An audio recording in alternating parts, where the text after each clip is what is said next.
함께 보실 말씀은 신약성경 마가복음 1장 14절에서 20절 말씀 보겠습니다. 신약성경 마가복음 1장 14절에서 20절까지 우리 한 절씩 교독하시고 20절 같이 읽겠습니다. 요한이 잡힌 후 예수께서 갈릴리에 오셔서 하나님의 복음을 전파하며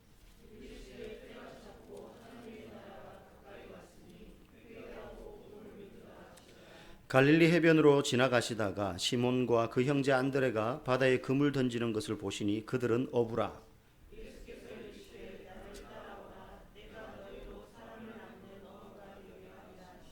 곧 그물을 버려두고 따르니라.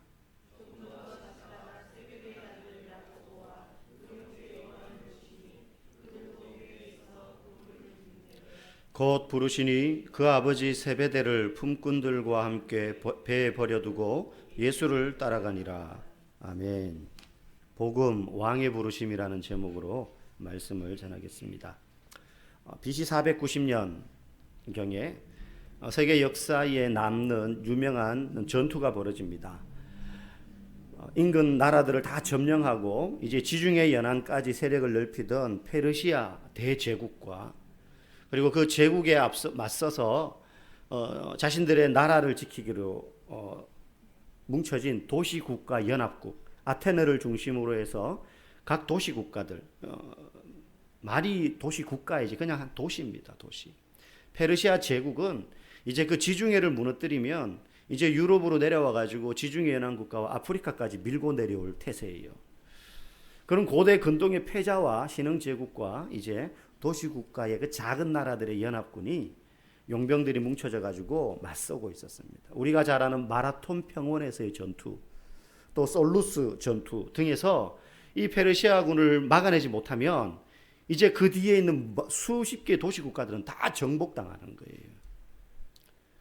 그런데 그 전투에서 페르시아 대제국을 맞서서 승리를 하게 됩니다. 그리고 나서 도시국가들의 연합군이었기 때문에 각 자기들 도시에 이 승전보 소식을 전하러 전령들을 다 보냅니다. 우리나라 옛날식으로 말하면 파발을 띄우는 거죠. 말을 타고 가는 경우도 있었고 뛰어가는 겁니다. 그냥 그렇게 뛰어가서 말을 타고 가서 각 도시에 소식을 전합니다. 근데 그 소식을 듣던 사람들, 그러니까 그 도시에 남아있는 사람들은 어떤 사람들이냐면 다 여자들, 아이들, 싸움에 참전할 수 없는 노인들. 바꿔 말하면 그 당시에는 각 도시 국가들마다 거대한 나라가 아니었기 때문에 자기들 도시를 지키기 위해서 무기를 들 수 있고 싸울 수 있는 연령대에 있는 남자들은 전부 군인이에요. 그냥 우리처럼 징병제로 다 나가서 무조건 군인으로서 싸워야 되는 사람. 그래서 평소에 늘 군사훈련을 받는 사람들입니다. 그래서 아들, 형, 아버지, 삼촌 다 나가는 거죠. 남아있는 사람은 그런 사람들밖에 없는 거예요. 그들은 전령이 무슨 소식을 가지고 오느냐, 그거에 따라서 자신들의 목숨이 정해지는 겁니다. 그래서 그 당시 고대 근동 전쟁사를 보면 작은 나라들 도시국가들이 져요. 대부분 싸움에서 집니다. 큰 나라와의 싸움에서. 상대가 안 되니까. 지면요, 남자들은 다 죽이고 여자와 아이들은 전부 포로로 끌고 가거든요. 그러면 짐승보다도 못한 삶을 사는 거예요. 그래서 그 당시에 많은 문헌들을 보면 이 전령이 전해주는 소식, 우리가 졌습니다. 그러면 그냥 그 마을 사람들이 다 집단 자살합니다. 자결당합니다. 포로가 되어서 짐승처럼 사느니 그냥 죽는 게 낫다. 자식들 다 죽이고 자기들도 다 죽는 거예요. 그 마지막에 남는 사람은 어떠냐? 같이 찌르는 거예요. 그 실제 이스라엘 전쟁사에도 그런 경우들이 있었습니다. 다 수백 명, 수천 명이 같이 죽어버리는 거예요. 노예가 된다는 건 그만큼 비참한 거였습니다. 그런데 이 페르시아와의 마라톤 전투, 솔루스 전투에서 이긴 그들이 이제 전령을 보냅니다. 그 승전보를 든 사람들이 막 달려와가지고, 그래서 우리가 왜 거기서 생겨난 스포츠 종목이 있죠. 마라톤. 그 전령이 달려와가지고 마지막 그 소식을 전하고 죽었다. 실제 42.195km를 달려온 건 아니지만 그 먼 거리를 그 성전보를 전하기 위해서, 생명과 같은 그 소식을 전하기 위해서 온 겁니다. 와서 이렇게 외쳤습니다. 그 당시의 전령들이, 우리가 여러분을 위해 싸워 승리를 거두었어. 이제 여러분은 노예가 아니라 자유인입니다. 이 소식 아니면 그냥 죽음인 거예요. 그러다가 그 소식을 들은 사람들의 기분이 어땠을까요? 무엇과도 바꿀 수 없는, 칼날이 목전 앞에까지 왔다가 이제 사라지는 거죠. 그들은 생명을 얻은 겁니다. 새로운 인생을 보장을 받은 거예요. 이걸요 그 당시에 뭐라고 그랬느냐면 복음이라 그랬어요. 기쁜 소식, 유앙겔리온, 복음. 그렇기 때문에 우리가 알고 있는 성경의 이 복음이라는 말은 기독교 용어가 애초에 아니었습니다. 성전보의 기쁜 소식, 성전을 알리는 이 기쁜 소식, 이게 복음이라는 말의 원래 뜻이에요. 그러므로 성경에서 말하는 복음이 뭡니까? 예수님이 십자가에서 죽으심으로 마귀와의 영적 전쟁에서 승리하셔서 우리가 더 이상 죄의 노예로 비참하게 살지 않고 자유인이 되어서 하나님의 백성이 되었다. 이게 바로 성경이 말하는 복음입니다. 노예라는, 죄의 노예라는 비참한 상태에서 더 이상 살지 않아도 되는 것, 자유인으로서 하나님 앞에 얼마든지 찬양하며 예배드리며 그의 백성으로 기쁨을 만끽하며 살게 되었다. 이게 성경이 말하는 복음입니다. 오늘 우리가 읽은 마가복음, 제가 이제 주일마다 복음서를 왔다 갔다 하면서 사복음서들을 중심으로 보게 될 텐데요. 이 복음서, 마가복음에서 처음으로 들려지는 예수님의 음성이 있습니다. 다른 복음서들은 예수님의 탄생 이야기가 먼저 시작되는데 마가복음은 예수님의 탄생 이야기는 생략되어 있습니다. 그러면서 예수님이 사역하시는데 제일 먼저 예수님이 이 세상에서 외쳤던 말씀을 기록합니다. 15절에 뭡니까? 회개하고 복음을 믿으라. 예수님이 제일 먼저 말씀하시는 게 회개하고 복음을 믿으라. 회개하라는 건 단순히 잘못했습니다 하고 자신의 잘못을 뉘우치는 게 아니라 회개, 자신의 잘못을 뉘우치고 고치고 돌아오는 거예요. 그 죄를 다시 짓지 않는 거죠. 그게 회개입니다. 복음은 뭡니까? 기쁨의 소식이죠. 성전보의 소식, 예수님이 마귀의 권세를 이기시고 승리하셨다라는 그 소식을 믿으라 하는 겁니다. 회개하고 복음을 믿으라. 여러분, 이 복음에 대해서 잠깐 더 언급하면요, 이 복음을 잘 이해하면 기독교와 다른 종교가 어떻게 다른지의 핵심을 알 수 있습니다. 보통 종교라고 이야기하면 종교의 본질이 뭐냐면 조언이에요. 조언, 충고, 어드바이스. 모든 종교에는 이게 다 들어있습니다. 이렇게 해야 당신이 신과 가까워질 수 있다. 이렇게 해야 신과 교제를 나눌 수 있다. 이렇게 해야 당신이 신 앞에 설 자격, 즉 구원을 얻는다. 이걸 이야기하는 게 모든 종교의 내용이에요. 그러면 기독교의 본질은 뭐냐? 복음이에요. 이 복음은 소식입니다. 훈계나 충고나 어드바이스 이렇게 해야 된다라고 말하는 게 아닙니다. 이 복음의 본질은요, 예수님이 당신을 위해서 죽으심으로 승리하셨다. 그래서 당신이 하나님께 나아갈 길이 열렸다. 당신이 이렇게 해야지 하나님께 나아갈 수 있다가 아니라 예수님이 당신을 위하여 승리하심으로 당신이 하나님 앞에 나아갈 수 있게 되었다. 이게 복음이에요. 종교는 이렇게 해야 신 앞에 나아갈 수 있다. 그러니까 전자, 조언을 중심으로 본질로 삼고 있는 종교들은 구원을 얻기 위해서 내가 뭘 해야 되는가에 포인트를 맞추고 있다면, 복음을 본질로 하는 기독교는 구원을 얻기 위해서 예수님이 무엇을 하셨는가에 포인트가 있는 거예요. 이게 복음이에요. 예수님이 날 위해서 뭘 하셨나? 내가 구원 얻으려고 뭘 해야 되는가가 아니라 구원받기 위해서 예수님이 날 위해 뭘 해주셨나? 이게 복음이에요. 그러면 조언은 나쁜 것인가? 나쁜 건 아니지만 만약에 여러분이 신앙생활을 하는데 기독교를 조언, 충고 이렇게 말씀을 열심히 잘 따르면 우리가 이렇게 될 거야 라고 생각하고 믿는다면 큰 폐해가 있습니다. 뭐냐 하면 이런 거죠. 우리 모두가 어릴 때부터 세종대왕 이순신 같은 영웅의 이야기를 듣고 자랐습니다. 위인전기 읽고요. 그러면서 마음속에 어떤 마음이 생깁니까? 나도 이분처럼 해가지고 이순신 장군 같은, 세종대왕 같은 훌륭한 사람이 되어야지. 교회를 다니면 어떤 이야기를 많이 듣습니까? 모세 이야기, 베드로 이야기, 바울 이야기, 요셉 이야기 들으면서 나 모세 같은 사람이 되어야지. 나 요셉같이 어려운 가운데서도 인내하고 참아서 하나님의 은혜를 받는 사람이 되어야지. 바울처럼 복음을 전하는 사람이 되어야지. 막 이런 동기부여를 얻어요. 그래서 모세처럼 살아야지, 바울처럼 살아야지, 예수님처럼 살아야지, 아니면 뭐 이수진 장군처럼 살아야지, 막 그런 생각을 가지는데, 문제는 점점 크면서 살아보니, 신앙생활을 해보니 바울처럼 우리는 못 살아요. 이순신 같은 사람이 되지 못해요. 오히려 이순신 장군과 점점 멀어져요. 크면 클수록. 어릴 때는 그런 사람 될 줄 알았는데 커보니까 안 돼요. 실패감, 상실감이 더 드는 거죠. 조언이 주는 단점이 그겁니다. 소식이 우리에게 주는 건 내가 뭘 해서가 아니라 그냥 기쁜 소식을 전해 듣기 때문에 즐거운 거죠. 내 마음속에 죄의 눌림으로부터 자유하게 되는 감격이 생기는 거죠. 무거운 짐들로부터 노임받는 해방감이 생기는데, 조언은 그렇게 살면 될 것 같은데 살아보니까 안 되니까 계속해서 실패감이 드는 거예요. 좌절감이 드는 거예요. 나는 안 돼. 그렇게 못 살면 어떡하나 하는 중압감이 우리에게 계속해서 주어집니다. 그래서 성경을 지켜야 될 이야기를 빼곡히 적어놓은 책으로 생각한다면 그 사람의 신앙생활은 늘 피곤해요. 내가 이제 어느 정도 좀 신앙생활 잘한다고 생각됐는데 저 사람 보니까 나보다 훨씬 잘해요. 비교당하는 거죠. 기독교는 조언이 아닙니다. 성경은요, 우리가 해야 될 목록을 빼곡히 적어놓은 책이 아니라 하나님이 우리를 구원하시기 위해서 인류 역사 가운데 무슨 일을 하셨는지, 선지자를 보내시다가 안 돼서 자기 아들을 보내셔서 죽이셨어요.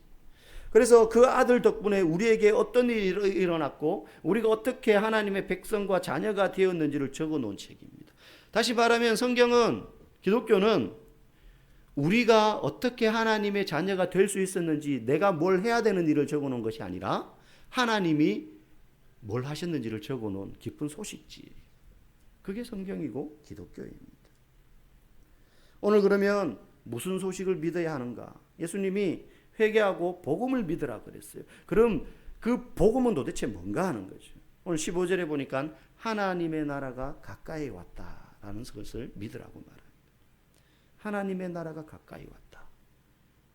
그러면 우리 머릿속에 드는 의문이, 하나님의 나라가 어디에 있는가?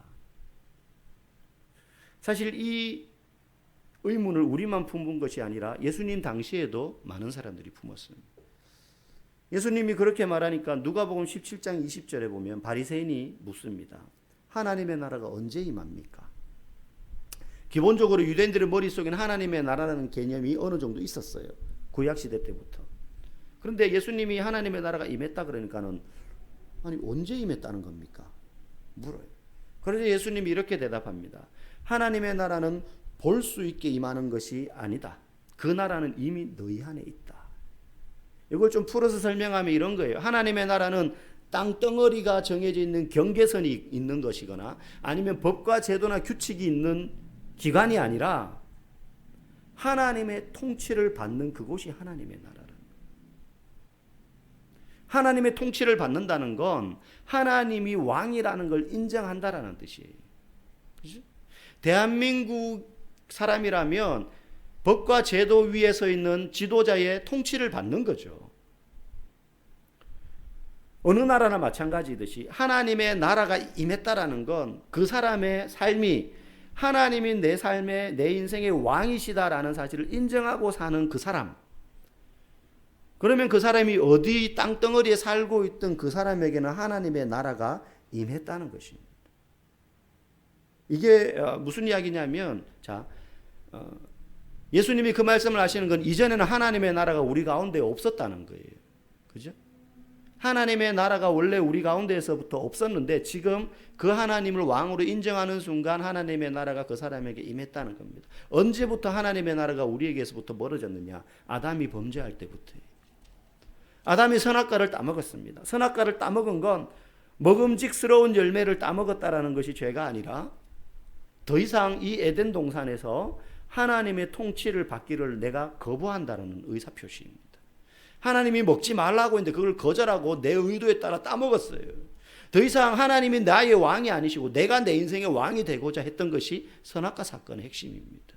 그 뒤로 단순히 아담과 하와가 에덴 동산에서 쫓겨났기 때문에 이제 하나님의 나라로부터 멀어진 것이 아니라 그 이후에 모든 후손들이, 모든 인류의 인간들이 하나님을 거절하기 시작합니다. 하나님이 내 삶의 주인이라는 사실을 거부합니다. 대신 내가 내 인생의 주인이기를 원하고 살았던 거예요. 모든 사람들이 그랬어요. 내 삶의 주인은 나다 하는 거죠. 이게 죄의 본질입니다. 내가 왕되어서 내가 원하는 대로, 내가 판단하는 대로 살려고 했던 것, 이게 죄예요. 그래서 모든 죄의 뿌리에는 이런 자기 중심성이 있습니다. 내가 왕되려고 하는 것. 그렇게 인류의 역사가 흘러왔어요. 그렇게 흘러오던 중에 하나님이 자기 아들 예수 그리스도를 보내셨고, 그분이 십자가에서 우리의 죄를 위해서 죽으셨습니다. 그리고 인간이 죄를 지음으로 하나님의 나라로부터 그렇게 멀어졌는데, 이제 그분이 우리를 위하여 대신 죽으심으로 우리의 왕이 되셨다 하는 그 사실을 믿는 자는 그 마음 가운데 하나님의 나라가 임하게 되는 거예요. 그 사실을 믿는다라는 건 이제 다시 주님이 나의 왕이시다라는 사실을 믿는다는 거예요. 이게 복음이에요. 그러니까 복음의 내용은 바로 그거예요. 예수님이 나의 왕이 되셨다. 그러니까 그걸 믿는 거예요. 그러니까 이게 사실 모든 사람들의 마음 가운데 있는 싸움입니다. 신앙의 싸움이 바로 여기에 있습니다. 지금 나는 내 삶의 주인을 예수님으로 인정하고 있는가? 아니면 예수님 아닌 돈이 내 삶의 왕인가? 성공이 내 삶의 왕인가? 자녀와 가정이 내 삶의 왕인가? 예수님 외에 다른 모든 것들, 어느 것이 내 인생의 진짜 왕이라고 내가 인정하고 살고 있는가? 몸이 교회에 와 있든지 없든지 그거와는 상관없습니다. 몸은 교회에 와 있으나 정작 내 마음의 왕은 예수님이 아닐 수 있습니다. 그렇게 사는 분들 많습니다. 뭘 보면 알아요? 그의 삶의 우선순위를 보면 알아요. 복음의 내용은 예수님이 나의 왕이시다 라는 그 소식. 예수님이 나의 왕이라는 건 예수님이 내 죄를 대신하여 죽으셨고, 그래서 죄의 노예에서부터 우리가 해방되었다 라는 사실을 믿는다는 것. 그래서 하나님 나라의 백성이 된다는 건 이렇게 열심히 노력하면 되는 조언을 따라서 하나님의 백성이 되는 것이 아니라 바로 예수님을 통해서 하나님의 나라가 임했다는 소식을 믿기만 하면 되는 것입니다. 내가 노력해서 되는 것이 아닙니다. 성품을 갈고 닦아가지고 착한 사람이 된다고 해서 되는 게 아니라는 겁니다. 그러면 그 복음을 믿는다는 건 도대체 어떻게 한다는 거냐? 그냥 들었을 때, 귀로 들었을 때 마음으로 네 믿습니다 하면 끝나는 거냐는 거예요. 그렇게 간단한 거냐는 거예요. 그렇게 간단하지 않습니다. 만약에 그렇게 간단하고 편리하기만 하다면 다 믿겠죠. 그런데 여기에는 분명한 대가 지불이 있어야 됩니다. 오늘 우리가 읽은 본문 16절부터 20절에 보면 이 복음을 들은 4명의 사람이 나옵니다. 베드로와 안드레, 야고보, 요한입니다. 예수님의 첫 번째 제자가 되는 4사람들. 이 사람들도 이 복음을 들었습니다. 무슨 복음이요? 하나님의 나라가 가까웠으니 회개하고 복음을 믿으라. 그리고 이들에게 찾아가셔서 예수님 말씀하십니다. 너희는 나를 따르라. 공교롭게도 이들의 직업이 모두 고기 잡는 어부였습니다. 그래서 그들이 알아듣기 쉽게 이야기합니다. 내가 이제부터 너희로 고기 잡는 어부가 아니라 사람 낚는 어부가 되게 하겠다. 내가 너희로 이제 하나님의 백성답게 살도록 만들겠다. 이게 복음이었어요. 근데 이 복음을 들은 이 사람들이 이제 처음 제자가 되면서 네, 믿겠습니다 이러고 끝났느냐 하는 거예요. 네, 제가 그렇게 살겠습니다 결단하고 마음으로 다짐만 하고 끝났느냐 하는 거예요. 복음을 믿는다는 게 그냥 네 하고 그냥 혀 깨물면서 굳게 다짐하고 마음으로 막 십자가 그리고 말이죠. 침 3번 뱉어가지고 결심하고 말이죠. 그러면 되는 거냐는 거예요. 아닙니다. 오늘 이 4명의 제자들이 예수님의 처음 부르심을 받습니다. 왕으로서 오신 예수님의 부르심을 그들이 받습니다. 그리고 그들의 행동이 나옵니다. 어떻게 합니까? 배와 그물을 버려두고 예수를 쫓았다 그랬어요. 그런데 배와 그물을 버리는 것으로 끝나지 않고 20절에 보면 곧 부르시니 그 아버지 세베대를 품꾼들과 함께 배에 버려두고 예수를 따라갔다. 아버지까지 버렸다 그래요. 배와 그물은 그들의 생업을 이야기합니다. 그것 때문에 먹고 살아왔어요. 돈과 재산을 의미하고 직업을 의미하고 사업을 의미합니다. 그것 때문에 자기 식구들을 건사해 왔습니다. 거기까진 양보해서 뭐 돈은 나중에 또 벌어도 되니 있다 없다 할 수 있는 거니까 버릴 수 있다고 쳐요. 그런데 아버지까지 버렸다 그랬어요. 아버지까지 버렸다.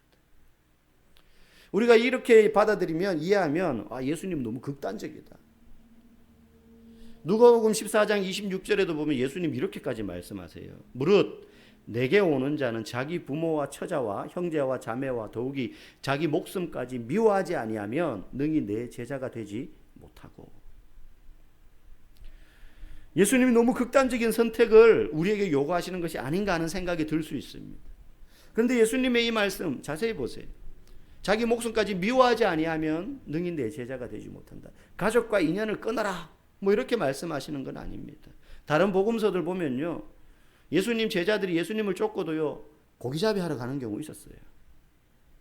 가족들과 연 끄는 게 아닙니다. 베드로는 자기 장모가 병났을 때 예수님께 찾아와 가지고 우리 장모님 좀 고쳐달라고 얘기했어요.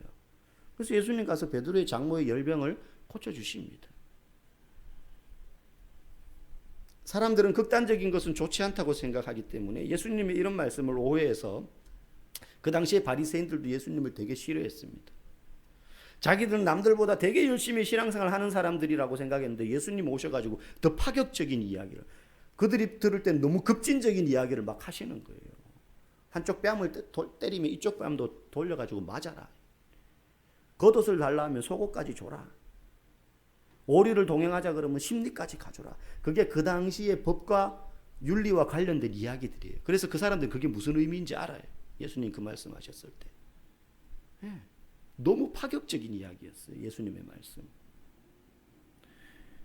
오리를 동행하면 심리까지 가져라 이 말은요. 유대인들이 정말 싫어하는 이야기예요. 로마의 압제를 받고 있었기 때문에 로마 군인이라면요. 누구라도 길 가던 사람, 장사치라든지 농사 짓는 사람이라든지 목동이라든지 누구에게라도요. 로마 군인은 내 짐을 야 좀 들어줘라고 요구할 권한이 있었어요. 그러면 그걸 아무도 거부할 수 없었어요.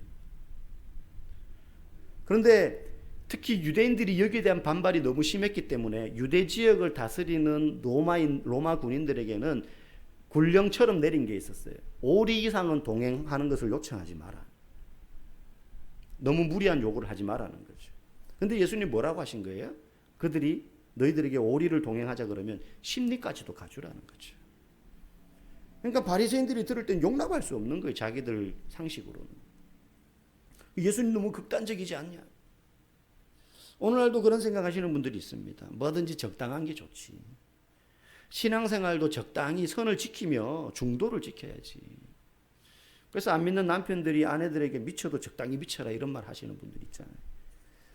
이번에 이제 추석 돼서 명절 돼서 내려가는데 막 목사님 이런 말씀하니까 적당히 하면 안 돼 가지고 도전 받아서 시댁에 가가지고 시아버지 이번 추석 때는 저기 제사 지내지 말고 우리 추도 예배 드리면 어떨까요? 그럼 뭐라 그럽니까?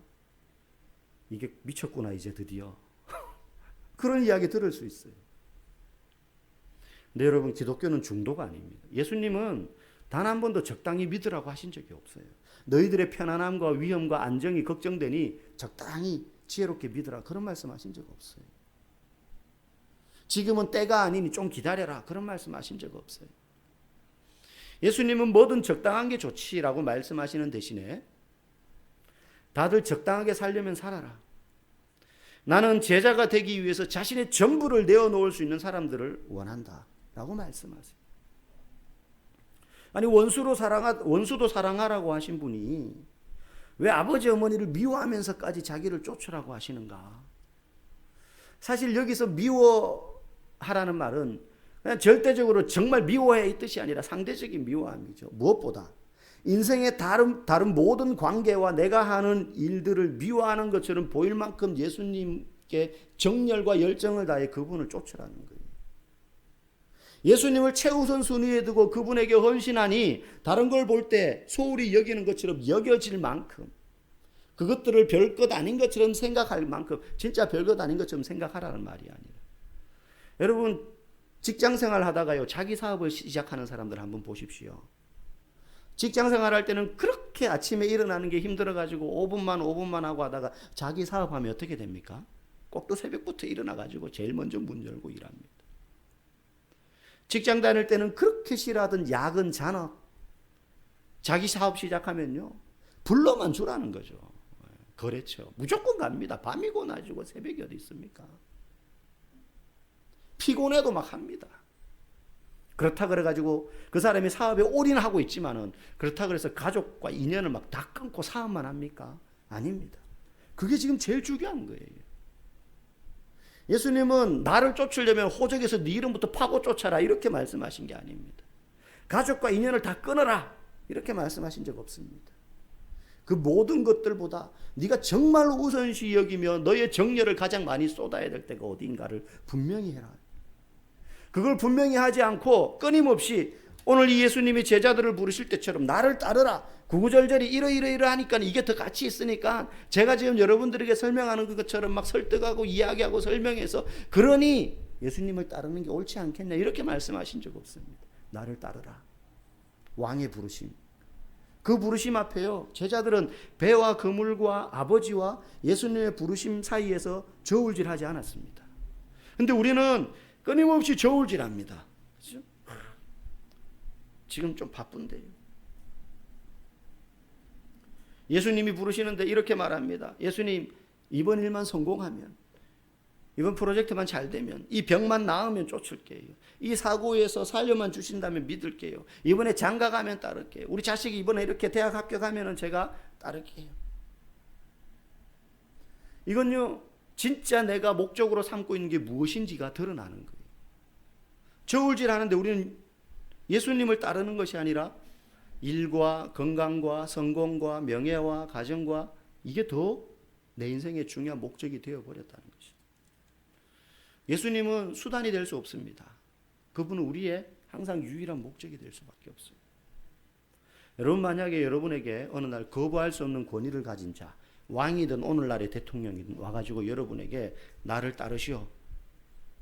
나를 따르면 당신이 이 나라에 예수님이 말씀하신 것처럼 하나님 나라의 일꾼으로 삼겠어. 장관 자리 줘가지고 하나님 나라의 일꾼 삼아주겠어. 그러면 여러분 중에 제가 지금 좀 바쁜데 좀 하던 일 좀 마무리 짓고 갈게요. 제가 지금 집에 청소를 덜 했는데 청소하고 갈게요. 우리 애들한테 우리 가족들한테 좀 그 이야기 좀 하고 갈게요. 좀 기다려주세요. 한 3일만 기다려주세요. 여러분 그러실 분 있습니까? 왕이 우리를 부르는데 저울질하는 인생이 되지 않기를 원합니다. 예수님은 우리에게 따르라라고 요청하실 수 있는 분입니다. 왜냐하면 자신의 목숨으로 우리를 하나님의 백성 되게 하셨기 때문이에요. 그러므로 내가 원하든 원하지 않든 그분께서는 우리를 부르실 자격과 권위가 있는 왕이십니다. 그러므로 우리는 거기에 순종함으로 반응하는 거예요. 그저 네 따르겠습니다 하고 말뚝 박힌 것처럼 제자리에 서서 저울질하는 것이 아니라 가는 거예요. 신앙생활은 부르심에 반응해서 움직이는 겁니다. 하나님 나라가 최우선 순위인 줄 알고 사는 겁니다. 여러분이 들으셨던 이 복음의 내용 다르지 않죠. 잘 알고 있는 내용인데 그 복음의 내용에 내가 순종하며 발걸음을 내딛느냐 그렇지 않느냐는 너무나 다른 삶의 결과를 만들어낼 것입니다. 그렇게 따라가는 사람에게 무엇이 생기느냐? 이전에는 경험할 수 없었던 표현할 수 없는 은혜와 감격과 그리고 찬양이 그 사람의 삶의 중심이 돼요. 계산하고 두드리고 걱정 근심하며 살아가던 인생에 예수님을 따라가기로 결심하고 따라가는 그 순간 포기해야 될 많은 것들이 아까웠음에도 불구하고 그것들을 뒤로하고 나면 우리의 마음 가운데 그 세상의 것들로부터 얻을 수 없는 무한한 은혜와 감격과 해방감과 찬양이 우리의 삶에서 넘쳐나고 그게 내 인생의 중심이 됩니다. 주님을 따르겠습니다. 따르라는 그 부르심에 제가 따르겠습니다라고 결단하고 걸어가는 것은 한 번으로 끝나는 것이 아니라 매일매일 이루어져야 됩니다. 매일 결단해야 됩니다. 그 말은 예수님은 매일 여러분에게 저와 우리에게 나를 따르라라고 요청하십니다. 매일. 어제 이만큼 따랐으니까 내가 좀 한동안 쉴게요. 그게 아니라 오늘도 내일도 매일매일 평생 한 걸음 한 걸음 나를 따르라. 여러분, 우리가 모델로 삼아야 될 것은 모세나 바울이나 베드로 같은 사람들이 아닙니다. 예수님의 그 길을 함께 동행하는 겁니다. 예수님, 나를 따르라는 그 음성에 내가 주님과 함께 걷겠습니다. 이 세상에 부귀영화가 아니라 성공과 인정이 아니라 예수님과 함께 그 하나님의 나라를 위하여 사는 삶을 내가 걸어가겠습니다. 그때 주님이 저와 여러분의 삶 가운데 주시는 말로 다 할 수 없는 감사와 감격과 그리고 가슴 벅찬 감동이 저와 여러분의 삶 가운데 넘칠 줄 믿습니다. 우리가 그런 다짐에서 넘어서서 걸어가는 그 인생 살 수 있기를 주님의 이름으로 간절히 축복합니다. 함께 찬양하겠습니다.